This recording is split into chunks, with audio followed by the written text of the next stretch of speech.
In this episode, we travel 14 hours to San Gil, hike the Camino Real, fight off some mad cows, eat amazing food, so good I'm trying to figure out a way to eat the plate, and visit the most beautiful town in Colombia.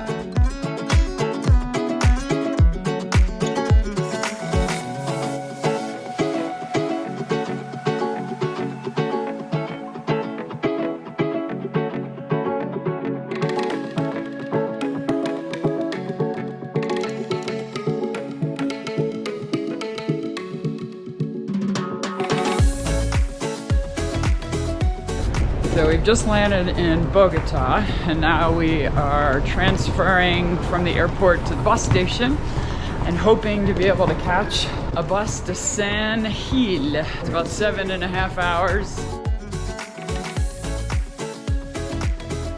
Here we are, we're in the Bogota bus station. It's one of them at least, there's several. We're heading north to San Gil. We found a bus that's leaving within a half an hour, and for a 7-hour trip, it is $12. Each. ¿Cómo estás? Excelente. Yeah! So we were told this was going to be a 6-hour trip, and it's turning into more like 10 hours. So halfway through the trip, the bus stops and everyone eats dinner, and then you get back on the bus. So that's what we're doing right now. And there's the chucha. Could we take a flight back if we wanted to? Gracias.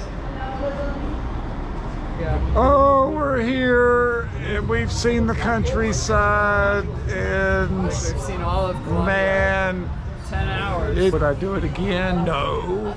But Our 14-hour journey landed us in San Gil, too late to continue on to our intended destination, the colonial town of Barichara. Oh man, this street is insanely I know, and the steep. way it's paved. Start walking it so people can actually see how steep it is.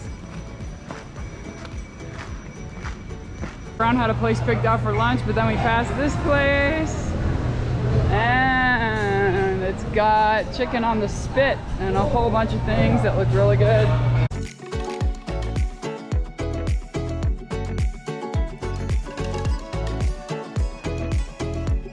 I ordered bandeja pollo, and Brown ordered bandeja carne, and both have come with this incredibly hearty soup. Oh yeah.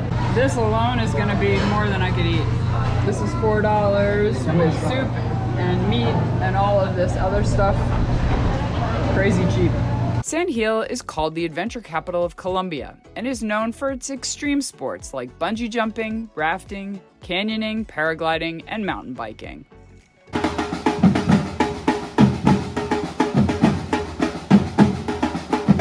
Founded as a town by the Spanish in 1689, the area had been inhabited by the Guane indigenous people before the Spanish conquest nearly eliminated all of them.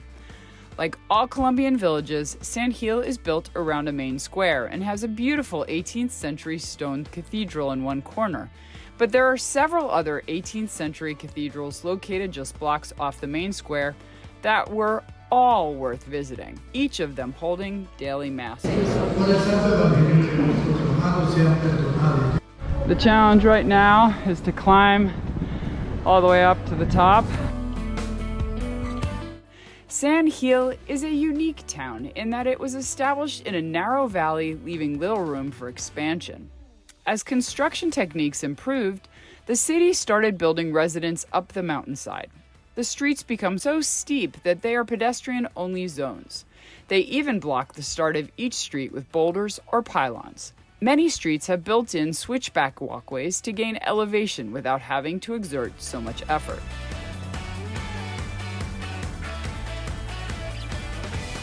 One surprise we found while walking up the steep streets was beautifully painted electrical boxes, and each street had a different theme.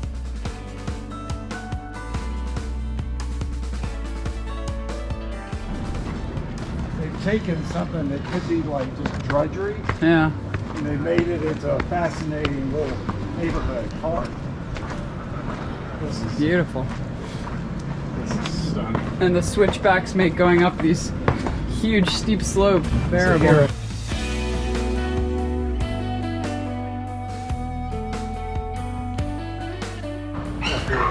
We're on a new street. This must be iguana street. We've got iguanas on all of the houses. So cute.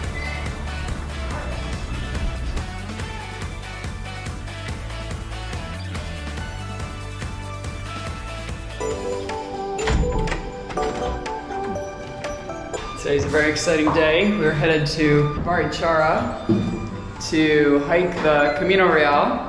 Our Airbnb owner was very nice. His mom has a house in Barichara and he invited us to stay there for free.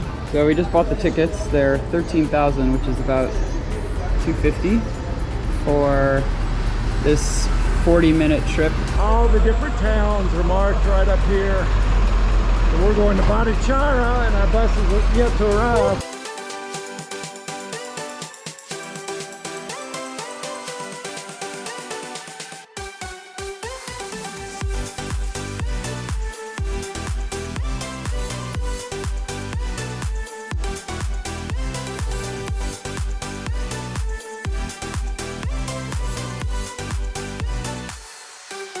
Success. We got water.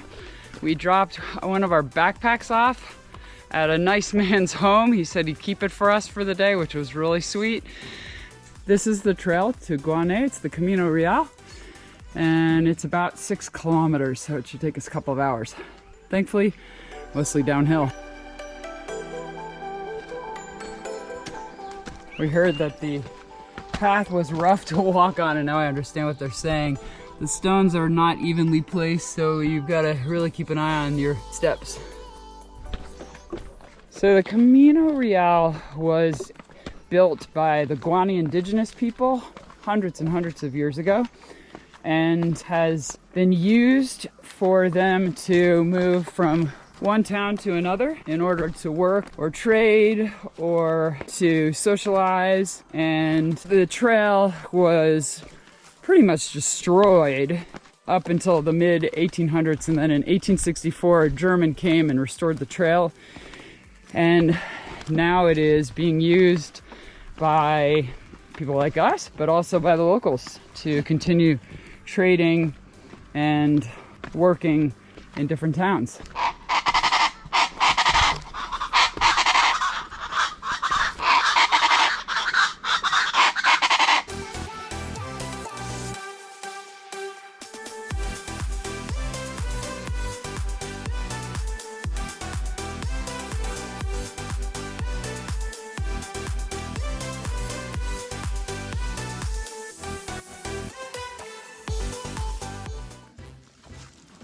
Oh, that's not good.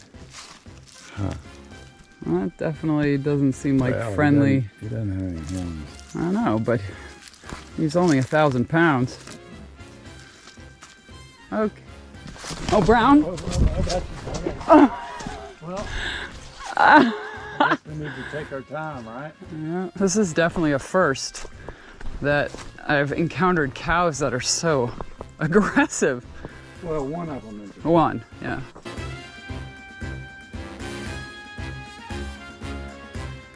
No. Thank God the rocks work. He's not bothering us. Okay. Woo! Man. Wow. I know. Come from behind and give you a good boot. Woo! We have no idea what we're doing right here. We think that we can walk through here. We're just opening up this gate. Hopefully we don't get shot at. Well, I read somewhere on a blog that this is a great view and that the people don't mind you walking straight through their kitchen to get to the lookout over the town of Guane. Oh, look, they even have a rope to pull you up. Wow. Oh, there's Guane right there. Beautiful. What a view. Just amazing. That's amazing. What's that? Crab crawl. Or the crab fall. Okay, really bad news. Exactly what I thought was gonna happen has just happened. The cows passed us while we took our little break on the cross, and now we're gonna have to deal with, oh no. Watch his ears, Brown.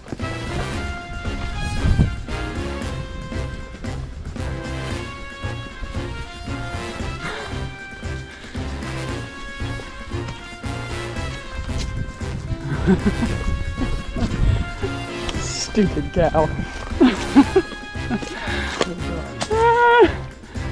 Oh man, I cannot believe that. Let's not stop again. Crazy. Yeah, let's don't stop again. Almost there.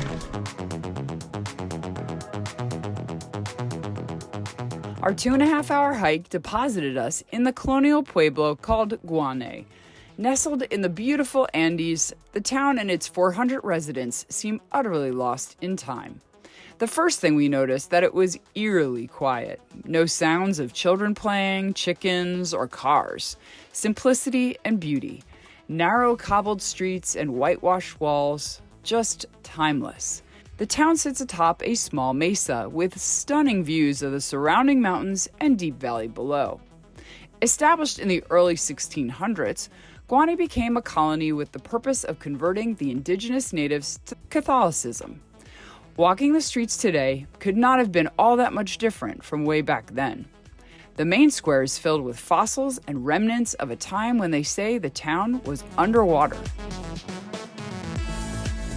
The fossils show animal life from being underwater. Look at a nautilus shell.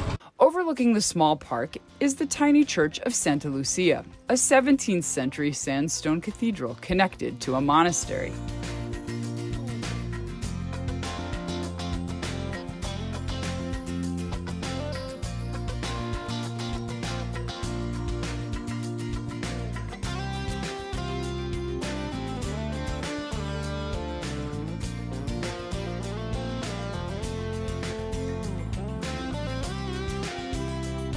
We're in this cute little, that's also de Rosita. That must be Rosita who's serving us. You would never know that this place is here unless you looked on Google Maps. We ordered the lamb because we've heard the lamb out here is really good. We passed some lambs on the way, and we're starting with our first course soup. And this is a wild, like blueberry almost, mora.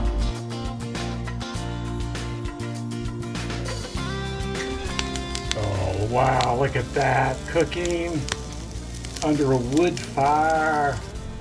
Ah, perfecto. This is amazing. Gracias, Rosita.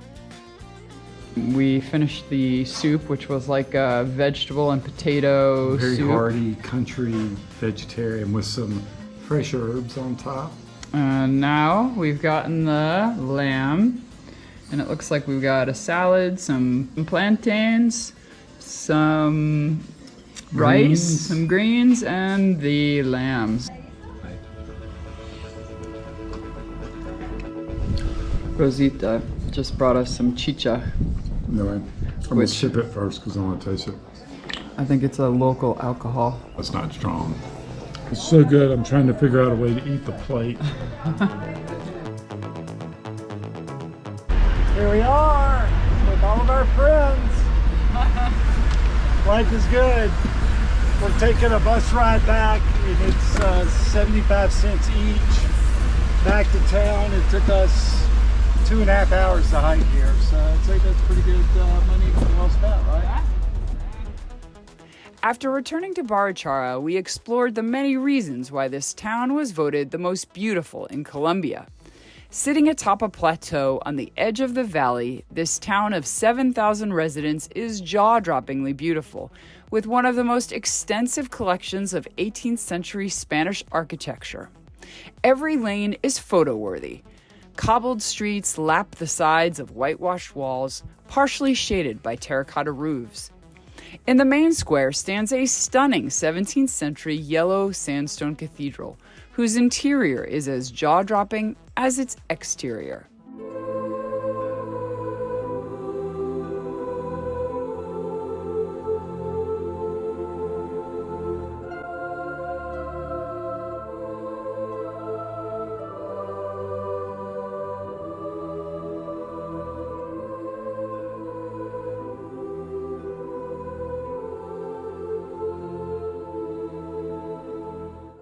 So these amazing girls are going to take us to the Church of Santa Barbara. Uno, dos.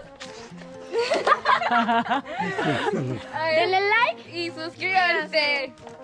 Ariana, Julieta, yo y Ivonne. Liana. Ah, bueno, mucho gusto. Bye. A few blocks up the hill from the main square is the oldest colonial church in Barichara, called the Capilla de Santa Barbara. It was built in the early 18th century. The interior is stunning in its simplicity, and one of the most remarkable aspects of the church is the fact that the floor is slanted, walking uphill to get to the altar. In the plaza outside the church stands an ancient ceiba tree, not quite as old as the church, but still a spectacular sight.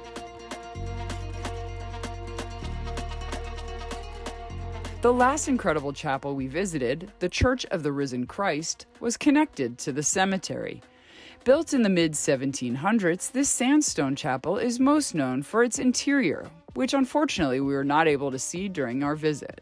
However, we were able to visit the cemetery, and it was fascinating. From the modern blockhead stone rendition of Da Vinci's Last Supper to men smoking cigars and playing guitars, the decorative grave markers told a story about the hobbies and interests of the deceased. It was a festive environment, a place to celebrate, not to mourn. We got our backpack back, and we're gonna have a little cafe and then head out to our house. What an amazing day. The last part of our journey here, we are walking down to our beautiful place to stay tonight for free. It's been a great day here in Barichara and in Guane. Look at this beautiful countryside. Thank you to Andres and Nancy, who's hosting us, and Andres, who hosted us in San Gil. We really appreciate your hospitality.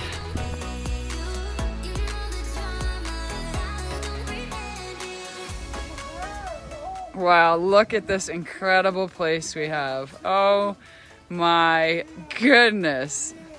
This is another house that they rent, and then Andres' mom lives there. Look at this little casita we've got. Oh, beautiful.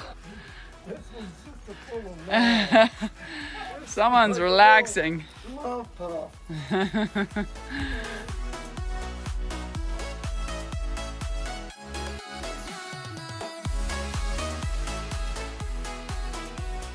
An outdoor shower, love it.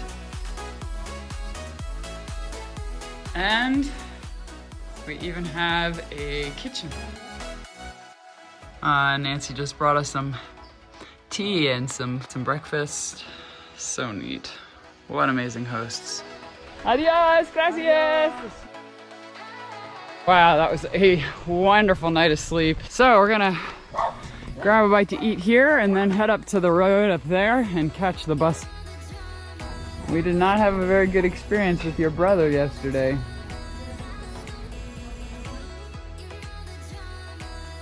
We have chorizo, we have fried pork belly, we have lamb, we have beef, we have chicken. Look at those grill marks. Plantains. Let's eat. We got treated like that. Oh. Well, I think for the first time in Colombian history, the bus was 10 minutes early. So we found ourselves a little stone wall to sit on, and we're gonna have to hang out for an hour. This wonderful lady that we're sitting here waiting for the bus, she gave us these oranges, and people grow these things right outside their house, and they're tangerines, so they're easy. Mandarins. Mandarino. ¿Sí? Mandarina. Deliciosa. Oh, sí. Deliciosa.